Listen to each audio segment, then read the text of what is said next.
오늘 우리에게 주신 하나님의 말씀은 사무엘상 9장 1절에서 10절 말씀입니다. 사무엘상 9장 1절에서 10절 말씀. 베냐민 지파의 기스라 이름하는 유력한 사람이 있으니 그는 아비엘의 아들이요 스롤의 손자요 베고랏의 증손이요 아비아의 현손이며 베냐민 사람이더라. 기스에게 아들이 있으니 그의 이름은 사울이요 준수한 소년이라. 이스라엘 자손 중에 그보다 더 준수한 자가 없고 키는 모든 백성보다 어깨 위만큼 더 컸더라. 사울의 아버지 기스가 암나기들을 읽고 그의 아들 사울에게 이르되 너는 일어나 한 사환을 데리고 가서 암나기들을 찾으라 하매 그가 에브라임 산지와 살리사 땅으로 두루 다녀 보았으나 찾지 못하고 사알림 땅으로 두루 다녀 보았으나 그곳에는 없었고 베냐민 사람의 땅으로 두루 다녀 보았으나 찾지 못하니라. 그들이 숲 땅에 이른 때에 사울이 함께 가던 사환에게 이르되 돌아가자. 내 아버지께서 암나기 생각은 고사하고 우리를 위하여 걱정하실까 두려워하노라 하니 그가 대답하되 보소서 이 성읍에 하나님의 사람이 있는데 존경을 받는 사람이라. 그가 말한 것은 반드시 다 응하나니 그리로 가사이다. 그가 혹 우리가 갈 길을 가르쳐 줄까 하나이다 하는지라. 사울이 그의 사환에게 이르되 우리가 가면 그 사람에게 무엇을 드리겠느냐? 우리 주머니에 먹을 것이 다하였으니 하나님의 사람에게 또다 무엇이 있느냐 하니 사환이 사울에게 다시 대답하여 이르되 보소서 내 손에 은 한 세켈의 4분의 1이 있으니 하나님의 사람에게 드려 우리 길을 가르쳐 달라 하겠나이다 하였더라. 옛적 이스라엘에 사람이 하나님께 가서 물으려 하면 말하기를 선견자에게로 가자 하였으니 지금 선지자라 하는 자를 옛적에는 선견자라 일컬었더라. 우리 10절 다 같이 읽겠습니다. 사울이 그의 사환에게 이르되 내 말이 옳다 가자 하고 그들이 하나님의 사람이 있는 성읍으로 가니라. 아멘. 오늘부터 우리가 다윗이 등장하기 전까지 이 사울이라고 하는 이름에 대해서, 인물에 대해서 집중적으로 좀 살펴보려고 합니다. 사무엘상 9장에서 15장까지의 내용이 사울과 관련되는 내용입니다. 그 이후로도 사울은 등장을 하죠. 그러나 그것은 다윗과 함께 등장하는 것은 다윗의 이야기로 치죠. 그래서 9장에서 15장까지가 사울의 이야기인데요. 이것도 두 부분으로 나눌 수 있습니다. 9장에서 11장까지가 사울이 처음 등장을 하고 왕이 되는 과정, 그리고 12장에서는 사무엘의 고별 설교가 있습니다. 그리고 13장에서 15장까지는 사울이 좀 바뀌는, 교만해지고 변질되는 그러한 이야기로 바뀌면서 하나님의 영이 떠나서 버림받는 그 사울을 만나게 되죠. 문제는 공교롭게도 사무엘의 고별 설교가 끝난 이후로부터 이 사울의 변질이 시작됐다는 겁니다. 자, 오늘 우리가 살펴볼 내용은 사울의 첫 만남 이야기입니다. 우리도 처음 만나고 사무엘도 처음 만나는 그러한 이야기인데요. 굉장히 사울에 대해서 좋게 기록하고 있습니다. 먼저 그 시작은 우리에게 많은 호감을 주는 그 외모에 대한, 그의 가정 또 출신에 대한 외형적인 조건에 대한 소개를 하고 있는데요. 우리 9장 1절 2절 성경책을 펴서 좀 보시겠습니까? 1절 2절을 보시면 그에 대해서 소개를 하고 있는데 매우 화려합니다. 매우 아름답게 훈훈하게 기록하고 있습니다. 그의 출신, 외모, 성품 뭐 하나 나무랄 거 없는 완벽한 인물로 이 사울을 이렇게 묘사를 하고 있다는 것이죠. 그가 어느 지파입니까? 베냐민 지파입니다.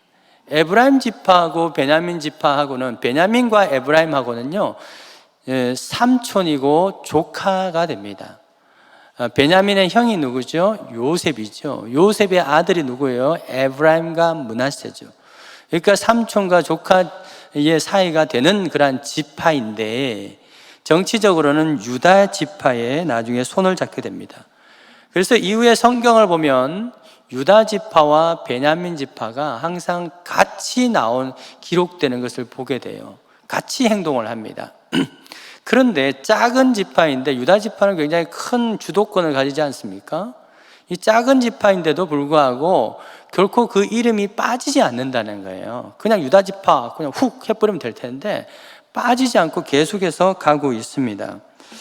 자, 이 왜 그러느냐, 왜 베냐민이 유다하고 손을 잡았냐 하면, 예루살렘 성전이 있잖아요. 그 성전이 있는 위치하는 그 땅이 처음 가나안 정복할 때 베냐민 지파에게다가 이렇게 할당이 되었습니다. 할당이 됐어요. 그런데 거기다 성전을 지어야 되니까 유다 지파가 그렇게 해서 흡수를 시키게 된 거죠. 그러니까 베냐민과 유다는 아주 긴밀한 관계가 되었습니다. 그러면서 뭐예요? 에브라임 지파는 이제 조금 쇠퇴하고 유다 지파가 강성하게 되게 된 것 아니겠습니까? 자, 바로 이런 지파, 이 베냐민 지파의 소속의 아들이 바로 사울입니다. 근데 그 아버지가 또 그 집안의 지파 중에서도 유력한 집안이다라고 기록을 하고 있죠. 1절 보십시오. 아버지 기스가 유력한 사람이다라고 기록하고 있어요. 유력하다는 것은 기포르 하일이라고 하는데요. 이것은 뭐 유력한 사람 우리도 압니다. 전화 한 번이면 모든 판세를 뒤집을 수 있는 사람, 그 정도의 신뢰와 권위를 가진 사람이 바로 기스입니다. 우리도 그런 뭐 좀 이해할 있죠. 불리한 이 상황이 되면 내가 누군 줄 알아, 그 사람이 내 친구야 하는데 바로 나는 유력하지 않은데 그 사람이 유력한 거죠. 그 사람 전화 한 번이면 이게 뒤집을 수 있는 사람, 바로 그것이 사울의 아버지입니다. 근데 그 사울의 아버지가 단지 힘만 있는 것이 아니라 9장 20절로 한번 넘어가 보시겠습니까? 성경책을 좀 펴주시고 사무엘상 9장 20절을 보면 온 이스라엘이 사모하는 아버지, 온 이스라엘이 다 그 집안을 좋아하는 거예요. 사모하고 우호적인 겁니다. 바로 그 집안의 아들이 누구다? 사울이라는 겁니다. 자, 집안 좋죠? 외모는 어떨까요? 외모 1절 보세요. 1절 2절 보시면은 이스라엘 자손 중에서 그보다 더 준수한 사람이 없다라고 말했죠. 키가 모든 백성들보다 머리 위에 하나 더 있대요. 그러니까 어깨 위 더 하나 더, 머리가 하나 더 있으면 이만큼 되겠죠. 제 키가 얼마쯤 돼 보세요. 제가 그 신발을 벗으면 179.5, 지금 신발을 신고 있으니까 한 183 정도, 23 정도 되겠네요. 제 키보다 더 이렇게 높은 분이, 준수한 분들이 우리 교회도 몇 분 계시죠. 선교사님도 있고 장로님도 계시고 집사님도 계시고, 참 그런 분들이 준수한 분들이죠. 일반적으로 남자들은 뭐 이제 여자분들을 처음 만날 때, 소개를 할 때 이렇게 궁금할 때 이렇게 묻죠. 그 여자 예뻐? 이 한마디로 다 끝납니다. 딴 거 안 물어요. 예쁘냐? 그걸로 다 이렇게 합니다. 오케이죠. 남자들 이렇게 단순해요. 사람들은 이렇게 말하죠. 예쁜 그거 오래 못 가. 그런데 남자들은 안 예쁘면 아예 못 가. 막 그러면서 그래도 예쁜 여성분들을 좋아합니다. 그거 딱 하나밖에 없어요. 미팅을 했다, 소개팅을 했다, 그거 하나만 물어요. 참 단순한 남자들입니다. 그에 비해서 이 여성분들은 남자들에 대해서 관심을 가질 때, 뭐 궁금할 때 질문이 좀 많아요. 그죠? 복잡하고 좀 많습니다. 근데 그 많은데도 불구하고 거기에도 조금 순서가 있는 것 같아요. 순서가. 그 순서가 뭐죠? 제일 처음에 묻는 게 그 남자 잘생겼냐, 그리고 그 다음에 그 남자 키 크냐. 제가 만난 이 사람들이 대부분 그렇다고요. 그 남자 잘생겼냐, 그 남자 키 크냐. 그거 먼저 묻고 그 다음에 이제 뭐 하는 사람이야? 돈은 잘 벌어? 이렇게 묻더라고요. 나중에 제일 뒤로 가서 이제 성품 어때? 이런 거 묻는데 그걸 좀 일찍 물어보셔야 되는데, 아무튼 그래요. 그러니까 이게 무슨 말이냐면 예나 지금이나 사람을 보는 그 기준이라고 하는 것이요, 외모 중심이다 이 말이죠. 외모 중심. 그 외모도 키 크고 잘생긴 사람, 그런 사람을 선호하는 것이죠. 그래서 사울의 외모는요, 사울의 집안과 외모는 이 21세기를 살아가는 지금 우리 상황에서도 정말 완벽한 조건을 갖췄죠. 그죠? 게다가요, 또 돈 많은 유력한 집안의 아들이죠. 성격도 오늘 보시면은 효자잖아요, 효자. 그러니까 어른들도 아주 좋아할 만한 그런 남성이 바로 사울입니다. 오늘 이 사울과 관련되는 에피소드가 하나 딱 등장을 하고 있어요. 이 에피소드는 왜 굳이 기록하고 있느냐? 그것은 사울의 면면을 좀 더 구체적으로 보여주기 위한 의도입니다. 사울의 아버지 기스가 집에서 있던 암나기들이죠. 암나기 몇 마리를 잃어버린 거예요. 잃어버렸어요. 암나기가 뭐 담을 헐고 도망을 쳤는지 줄을 끊고 가버렸는지 알 수는 없습니다만은 누가 잃어버렸어요? 아버지가 잃어버렸어요. 아버지가. 사울이 잃어버린 거 아닙니다. 아버지가 잃어버렸어요. 그래 놓고 누구한테 시켜요? 아들 사울에게 찾아오라고 시킵니다. 자, 한번 물어봅시다. 요즘 여러분들의 자녀들에게 이런 상황이 있었어요. 아버지가 잘못해 놔놓고 잃어버려 놔놓고 아들에게 또 자녀에게 야 찾아와 그러면 자녀들이 사울처럼 네 알겠습니다 하고 가는 자녀들 있는 분 손 들어보세요. 별로 없네요. 그죠? 그거 모르겠어요. 얼마나 그런지 참 궁금해요. 근데 사울은 그렇게 단순하게 아버지를 공경하고 순종하는 그런 사람입니다. 자, 아무런 단서 없이 사울은 이제 암나기를 찾으러 길을 났습니다. 오늘 4절 한번 보실까요? 어디로 갑니까?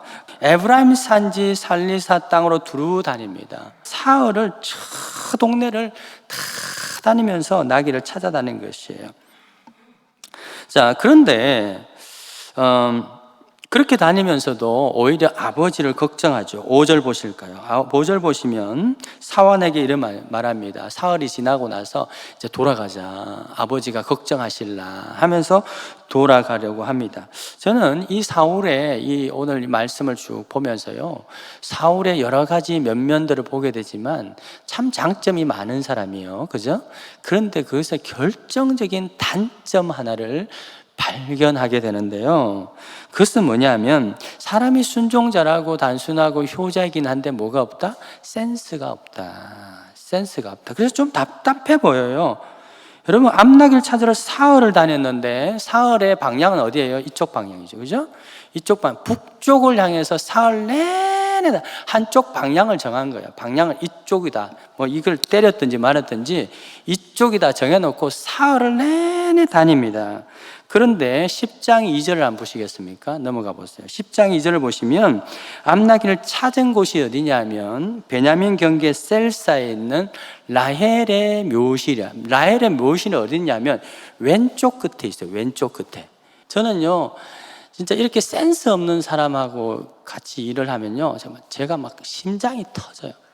심장이 터져가지고 너무 힘들어요. 저 같으면 이렇게 했을 거예요. 하루 정도 길을 가보죠. 근데 없잖아요.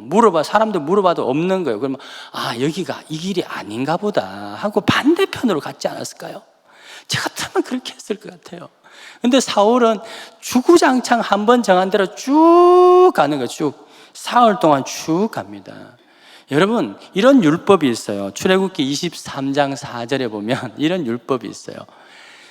하물며 내 원수의 길 잃은 소나 나귀를 본다 하더라도 반드시 그 사람에게 돌리라고 되어 있어요. 그러니까 이 나귀나 이런 것들이 잃어버린 게 있잖아요. 홀로 있는 게 있잖아요. 사람들이 이걸 안 가지고 가요. 잘 보호했다가 돌려준단 말이에요. 그러면은 이렇게 쉽게 찾을 수 있는 것이죠. 여러분 이거와 관련되는 법이요 우리나라 법에도 있어요. 형법 제 360조에 보면 이런 법이 있어요. 점유 이탈물 횡령죄. 혹시 아시나요? 점유 이탈물. 내 건데 이탈했어. 그런데 누가 허락도 없이 그냥 가지고 갔어. 누가 그러니까 길거리에 있는 거 가지고 가는 거 말이죠. 그게 죄라는 거예요. 죄. 점유 이탈물 횡령죄. 횡령죄예요. 그러니까 지하철이나 버스에 뭐 있다고 해서 그냥 가져가시면 안 돼요. 그거 죄라는 거 죄. 그 죄목이 어디서 나왔느냐? 출애굽기 23장 4절에서 나온 거예요. 그러니까 이 시대 사람들은요, 그 길 잃은 낙이나 이런 것들이 있다가 잘 보호했다가 주인에게 찾아주려고 하는 그런 것이 있어요. 그 점유 이탈물 횡령죄가요, 최근에 이런 일이 있었죠. 최근에 대장동 그 의혹 사건의 주 키가 되는 유모 씨가 있잖아요. 유모 씨. 그분이 창문 밖으로 휴대폰을 던졌잖아요. 그죠? 그 휴대폰을 주워간 사람이 있잖아요. 그분이 이 죄목에 걸려가지고 검찰에 송치됐다는 거예요.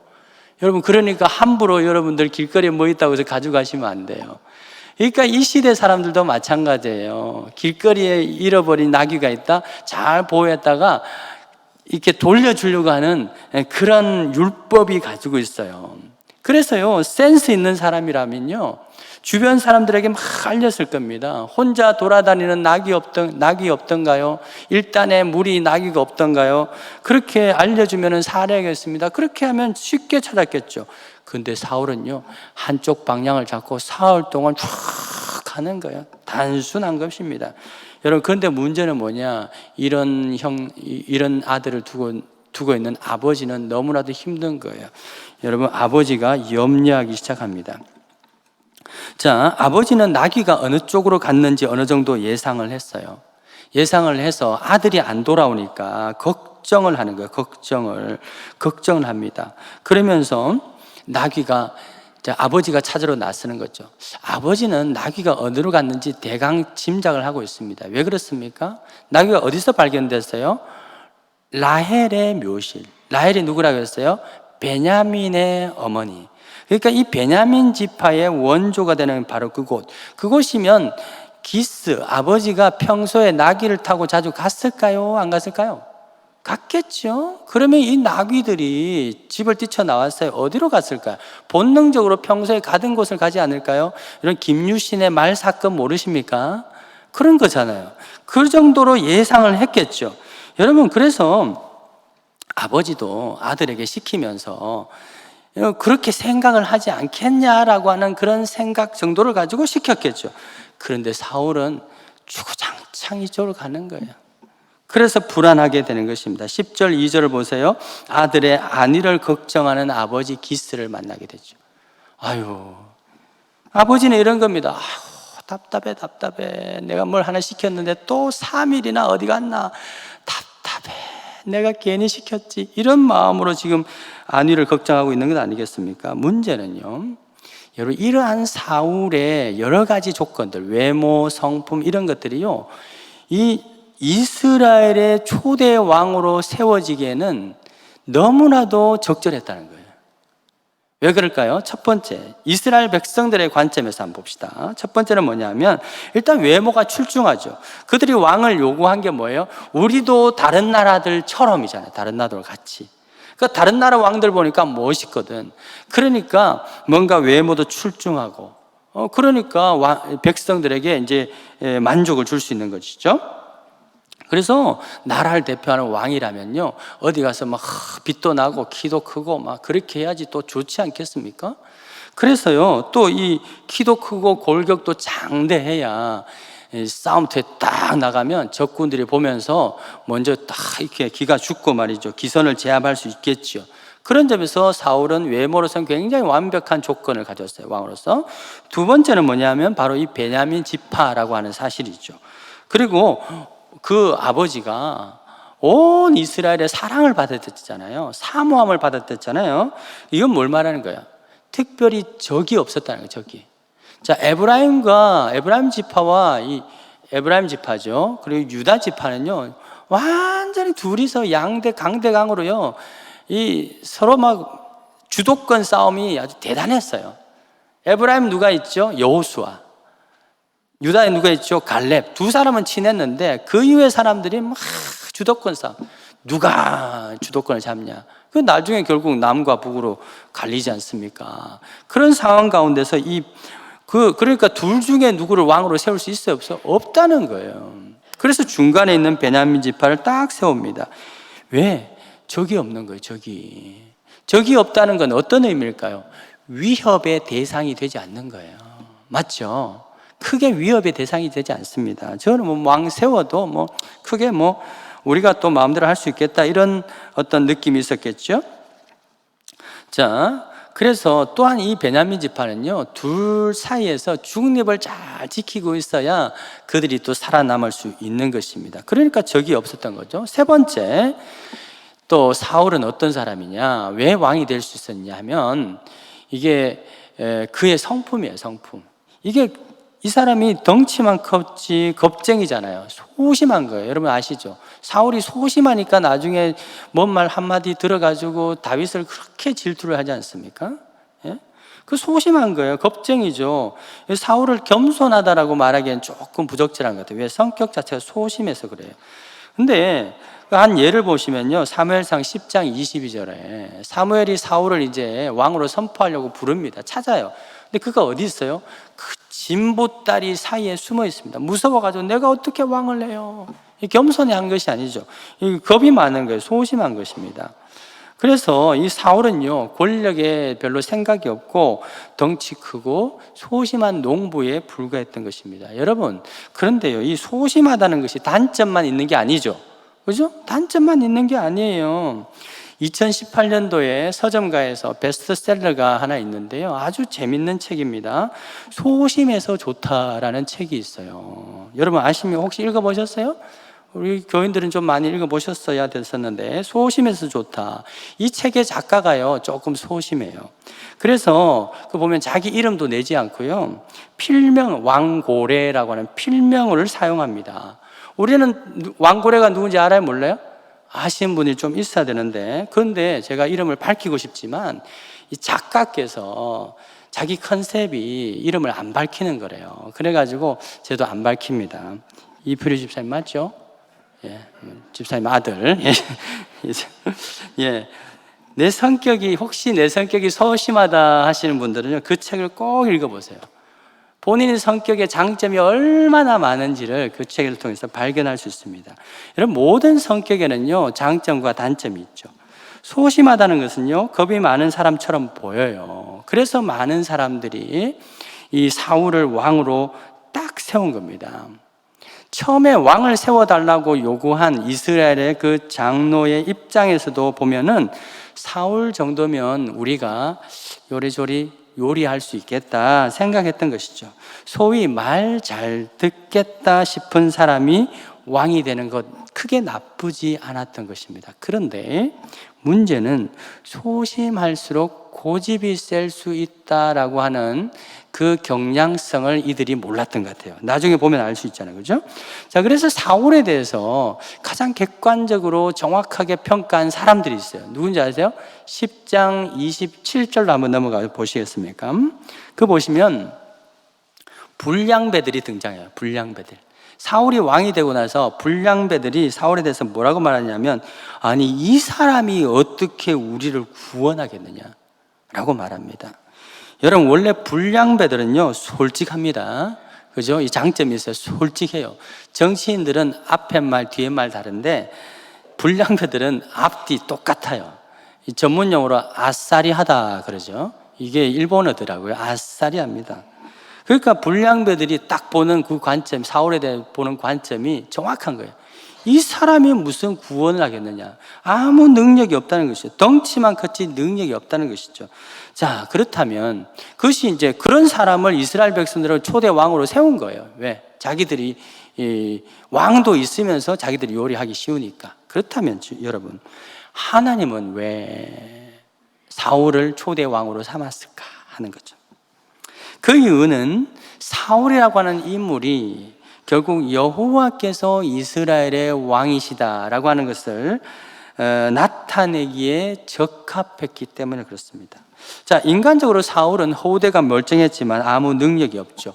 정말 그야말로 보암직하고 잘함직해 보이는 사람일 뿐이지 잘하지 못하는 그 능력이 없는 사람입니다. 그런데 어떻게 돼요? 나중에 여호와의 영이 임할 때, 여호와의 영이 임했을 때 그 사람이 완전히 변화되게 됩니다. 사무엘상 10장 6절을 한번 보시겠습니까? 10장 6절 보면 사무엘이 사울에 대해서 이렇게 말하죠. 내게는 여호와의 영이 크게 임할 것이다. 그러면 너도 그들과 같이 함께 예언을 하고 변하여서 새 사람이 될 것이다 라고 예언을 하고, 그 다음 구절에 보면 완전히 그래 변화된 모습들이 기술되고 있습니다. 여러분, 그렇게 소심했던 사람이 여호와의 영이 임하니까 뭐가 돼요? 예언자가 되는 거예요. 여러분, 예언이라고 하는 건요, 소심한 사람은요 생각이 있어도 표현을 잘 못하죠. 못해요. 근데 예언이라고 하는 것은 선언하는 거거든요. 소심한 사람도 그렇게 할 수 없는 거예요. 그런데 이 사울이 여호와의 영이 크게 임하니까 예언자가 된 거예요. 선언을 하는 거죠. 대담해진 것입니다. 사람들은 말합니다. 나는 소심해서, 성격이 소심해서 전도를 못해요. 나는 소심해서 셀리더 그런 거 잘 못해요 라고 말하죠. 그런데 사울을 보면요, 이건 성격의 문제가 아닌 거죠. 바울이 말하죠. 내게 능력 주는 자에서 모든 것을 할 수 있다. 그러면 비천에도 처할 수 있다는 거예요. 여러분, 전도하다 보면 얼마나 비천에 처하는지 몰라요. 사람들 뭐 주면요, 눈을 맞다 어떻게 보는지요. 그러나 여호와의 영이 임하면 그것도 할 수 있다는 것이죠. 성격은 하나님께서 우리에게 주신 달란트예요. 맞죠? 그게 달란트입니다. 그렇기 때문에 내 성격이 어때서 못한다? 이것은 뭘 탓하는 거예요? 하나님을 탓하는 것입니다. 성격이 소심하냐 대담하냐의 문제가 아니라 우리 안에 누가 여호와의 영이 임했느냐 임하지 않았느냐, 그것이 문제인 것이죠. 여호와의 영이 임하면 못할 것이 없습니다. 여호와의 영이 임하면 소심한 분들이 더 잘하죠. 아까 소개해드린 그 왕고래 작가의 말에 의하면요, 소심한 사람은요 생각이 깊대요. 그죠? 말하기보다 그 생각을 더하기 때문에 생각이 깊어요. 그렇기 때문에 실수가 적고 생각이 깊으니까 한 번씩 또 창의적인 것을 탁탁 만들어내는 거죠. 바로 그 소심한 사람들이 지금의 뭐 SNS라든지 컴퓨터라든지 이런 모든 문화들을 이끌어가는 CEO, 리더십이 되어 있다는 것을 소개도 하고 있습니다. 여러분, 왜 그래요? 변덕이 적고 또 꾸준함이 있죠. 얼마나 소심한 분들이 좋은지 몰라요. 반대로 대담하신 분들, 시작 진짜 잘합니다. 가자, 됐다, 가자. 잘하는데 끝이 없어요. 맨날 막 시작만 해요. 오늘도 시작하고 다음에 또 다른 거 시작하고 막 그렇죠. 그래서 종잡을 수가 없습니다. 그러니까 여러분들 성격 바꿔달라고 기도하지 마시고 뭐예요? 여호와의 영이 저와 여러분들에게 여러분 자녀들에게 임하기를 기도하시기 바랍니다. 여호와의 영이 임해야 되는 거예요. 사울은 아무것도 할 수 없을 것 같은 인물이었습니다. 하지만 여호와의 영이 임하니까 새 사람이 되었어요. 10장 11절을 보십시오. 사울을 이전부터 알던 사람들이 이런 반응을 보입니다. 기스의 아들에게 무슨 일이 일어났느냐? 사울도 선지자들 중에 있느냐라고 깜짝 놀라게 되는 거죠. 여러분, 여호와의 영이 여러분과 자녀들에게 크게 임해서 놀라운 변화가 일어나기를 주의 이름으로 축복합니다. 이 밀턴이라고 하는 학자는요, 사울에 대해서 이렇게 딱 정의를 해요. 암나귀를 찾다가 왕국을 발견한 사람이다. 소심하게 나귀를 찾으러 다니다가 사무엘을 만나게 됐죠. 그러면서 왕이 된 겁니다. 이스라엘 왕이 된 것이죠. 이처럼 사울에 대한, 오늘 지금까지 살펴본 이 사울에 대한 첫 번째 이야기는 아주 훈훈하고 아름답고 막 은혜스럽고, 우리 아들도 이 사울처럼 됐으면 좋겠다, 이런 어떤 생각을 할 수 있도록 하는 그런 내용입니다. 사울과 사무엘의 관계도 매우 훈훈하게 등장을 하고 있죠. 오늘 9장 25절 한번 보시겠습니까? 그 어간을 보면 사울은 사무엘과 식사를 해요. 식사를 하는데 그것도 지붕 위, 요즘 같은 루프탑 레스토랑에서 오랫동안 식사를 하면서 담화를 나눕니다. 아마도 국정을 운영에 대해서 막 이야기를 나눈 것 같아요. 그러면서 사무엘이 얼마나 기분이 좋았던지, 사울을 배웅을 하는데 성읍 끝까지 가서 배웅을 하고 그곳에서 기름을 부어서 너를 왕으로 삼겠다라고까지 말을 합니다. 여러분, 이처럼 사무엘과 사울의 첫 만남, 우리가 이 사울을 보는 첫 인상은 너무나도 훈훈하고, 사울을 보면 이스라엘에 소망이 있을 것 같고, 이런 사람이 왕이면 정말 겸손히 잘하겠다, 소망을 주는 것처럼 묘사되어 있는데요, 문제는 여러분, 드라마를 보든지 영화를 보든지 행복한 장면이 막 펼쳐져요. 그러면 여러분들 보면서 행복해 하나요? 불안해 하나요? 많이 안 보셨어요? 안 보는 것처럼 말이에요. 막 주인공이 막 행복해. 막 드라마의 모든 내용이 막 행복해. 그러면 그걸 보면서 막 행복해지나요? 처음에는 뭣도 모르고 행복하겠죠. 근데 점점 가면서 뭐죠? 불안하죠. 왜? 그 행복한 장면 다음엔 반드시 뭐가 있다? 반전이 있어요. 위기가 있고 갈등이 있고 또 반전이 있는 것입니다. 여러분, 우리가 이 사울과 사무엘이 처음 만나는 이 장면 속에서 일어난 에피소드를 보면서 참 훈훈하죠. 그런데도 불구하고 불안하고 불길한 마음이 드는 이유가 뭘까요? 그것은 바로 이 행복한 훈훈한 장면이 앞으로 있을 반전의 어떤 반전이 일어날 것을 암시하는 복선의 역할을 하기 때문에 그렇습니다. 자, 이 첫인상이 이렇게 좋은 그려지고 있다는 것은 이후에 이 사람이 변질되어서 사울의 두 번째 이야기에서 변질되어서 폭군이 되어가는 것과 극명하게 대조시키는 어떤 이 저자의 전술이라고 볼 수가 있는 것이죠.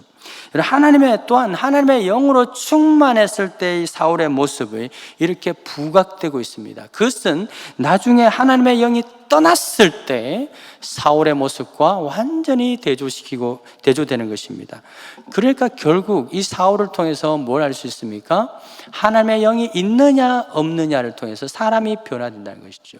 결국 하나님이 이 이스라엘의 왕이시다라고 하는 것을 이 사울을 통해서 분명히 드러내주는 것입니다. 하나님이 임하는가 떠나시는가, 바로 그것이 사람의 인생과 나라의 구원과 교회의 명운이 또 달려있다는 것을 우리 이 사울을 통해서 보여주고 있는 것입니다. 사랑하는 여러분, 오늘 사무엘과 처음 만난 이 사울의 순수한 모습을 보면서 우리가 안타까운 마음이 드는 이유, 그것은 이것입니다. 어떻게 사람이 저렇게 변할 수 있을까 하는 겁니다. 저렇게 순수했던 사람이 어떻게 저런 식으로 변할 수 있을까? 처음 예수 믿을 때, 처음 직분 받았을 때 저렇게 순수하고 열정했던 사람이 어떻게 나중에 저렇게 이제는 기도도 하지 아니하고 저렇게 교만한 사람으로 변할 수 있을까 하는 것을 우리는 사울을 통해서 미리 보게 되는 것이죠.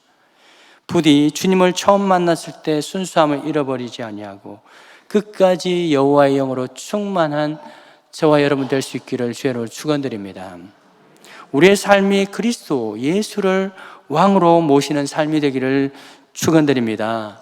왜? 그래야 변하지 않습니다. 그래야 항상 능력 있게 살게 되는 줄 믿으시기 바랍니다. 우리 함께 찬양하고 기도했으면 좋겠습니다. 세상의 유혹 시험이 내게 몰려올 때에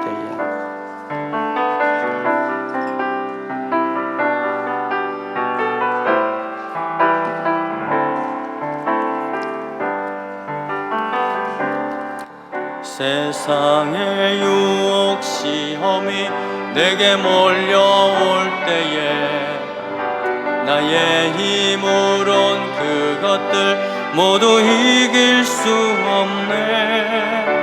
거대한 폭풍 가운데 위축된 나의 영혼 어찌할 바를 몰라 헤매이고 있을 때 주를 찬양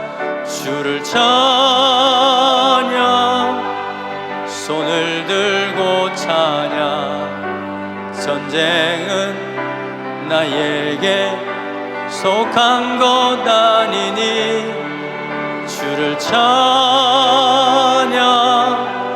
손을 들고 찬양 전쟁은 하나님께 속한 것이 우리 1절 한번 다시 부릅시다. 세상의 유혹 시험이 내게 몰려올 때에 나의 힘으론 그것들 모두 이길 수 없네. 거대한 폭풍 위축된 나의 어찌할 바를 몰라 우리 순전한 마음으로 두 손 높이 들고 주를 찬양 손을 들고 찬양. 전쟁은 나에게 속한 것 아니니 주를 찬양. 손을 들고 찬양. 전쟁은 하나님께 속한 것이니. 하나님 아버지여, 내 능력 바라보면 끊임없이 좌절, 절망받게 될 수밖에 없음을 고백합니다. 그러하기에 주님이 우리를 부르신 줄 믿습니다. 우리는 우리 자신이 더 주님을 의지하고 주님의 능력을 사모하는 자이기에 우리를 학벌도 없고 문벌도 좋지 아니하고 가문도 좋지 아니하고 가진 것 아무것도 없지만 주님께서 우리를 부르신 줄 믿습니다. 부르심을 받았을 때 그 감사했던 그 마음, 또 주님의 귀한 직분자로서 세워질 때 그 감사했던 그 순수한 마음들이 또 주님만을 온전히 두렵고 떨리는 마음으로 또 아뢰었던 그 마음들이 회복되게 해주시고, 내 능력이 아니라 주의 능력으로 승리하게 살아가는 우리 모두가 되기를 주여 붙들어 주시고 주의 영으로 충만히 채워 주시옵소서. 주님 앞에 그 순수한 마음으로 드려지는 이 예물을 받아주시고, 이 예물을 드린 모든 손길들 위해 하나님이 부어주시는 놀라운 은혜를 경험함으로써 드림이 기쁨이 되게 하여 주옵소서. 모든 말씀 예수 그리스도의 이름으로 기도드립니다. 아멘.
우리 주 예수 그리스도의 은혜와 끊임없이 우리를 사랑하시고 우리를 위해서 모든 것을 다 내어주신 하나님 아버지의 그 한없으신 사랑과 지금도 우리 안에 충만히 내재하시어서 끊임없이 우리에게 말씀으로 가르쳐 주시고 또 순수한 그 믿음을 회복하기를 끊임없이 가르쳐 주시는 성령님의 충만하심의 그 은혜가 우리 지난주 등록하신 김정희 박수님, 김인홍님, 또 오늘 등록하신 우리 정시연 자매의 삶 가운데 우리 모든 믿음의 권속들 머리 위에와 그 자녀들 위에 세계 선교 그 현장 가운데 또 하나님의 평강과 평화가 필요한 그 땅 위에 영원토록 함께 있어지이다.